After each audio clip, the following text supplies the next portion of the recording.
Treneri, pirmajam kėlinuke gana sunkiai įsibėgėjot, Panevėžys laimėjo ir kovą dėl atšokusių kamuolių. Ar akcentavo tą paskui, kad perimti tą rungtynių iniciatyvą?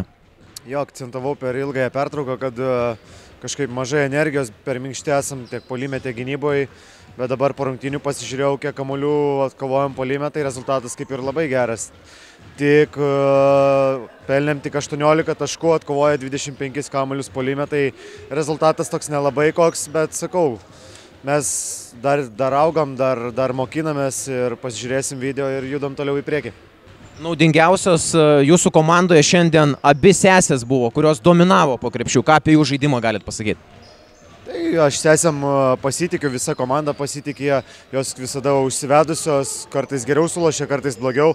Taip pat jaunos žaidėjos dar judančios į priekį ir tobulėjančios, tai smagu turėti tokias žaidėjas komandai, kurios visada noriai dirba, visada palaiko vieną kitą, palaiko visą komandą.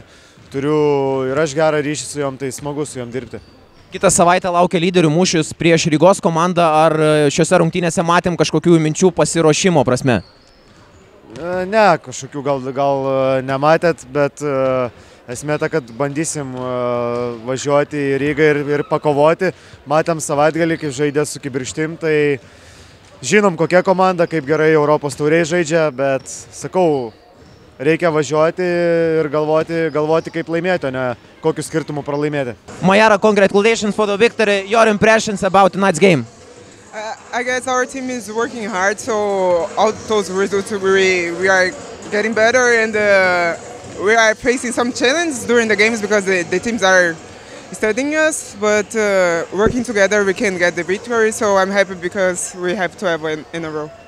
Your sister played perfect today too. What can you say about her? Maisa works hard every day, and she is always trying to give her best to the team and motivating everyone. So I guess she just does what she does every day. It's not a new thing for us. She's a good leader. She's a good teammate, so I'm proud of her. Treneri, pirmajame kėlinyje startavot visai neblogai, po to paleidot rungtynės. Kas buvo pagrindinės priežastys tam antram kėlinyje? Na, nesakyčiau, kad taip paleidom tas varžybas. Visą laiką po biškį taip paleisdavom, bet vėl šiek tiek pasivydavom. Gal netgi pačioj pabaigoj tas rezultatas išaugo, po to jau nuovargio, po to klaidelių, bet šiaip aš patenkintas, tikrai kovojo. Palyginus, koks kaip Panevėžį žaidėm su LSS ir dabar kaip žaidėm, tikrai buvo skirtumas. Pirmajame kėlinuke net laimėjot kovą dėl atšokusių kamuolių, paskui varžovės jau pralenkė šitoje vietoje. Buvo akcentas lipti ant lentos, ar taip gavosi tiesiog? Žinoma, varžybos Panevėžyje nuo pat pradžių varžovės turėjo labai daug antrų bandymų, todėl akcentavom, kad būtinai reikia atsitverti, susispausti, pasimti kamuolius, nes, patys matot, fiziškai tikrai stipresnės jos lipa ant lentos ir iš po krepšio daug taškų pelno. Stengiamės tą akcentuoti. Dovilės debiutas puikus šiandien individualiai. Ką galite apie jį pasakyti? Labai reikėjo mums to pirmo numeriuko. Atėjo su patirtim, sustato komandą. Manau, su jos atėjimu žaidimas gerės. Dovilė, tau individualiai puikios rungtynės. Kaip savo debiutą pati įvertintum? Gerai, geriau nei tikėjausi iš tikrųjų.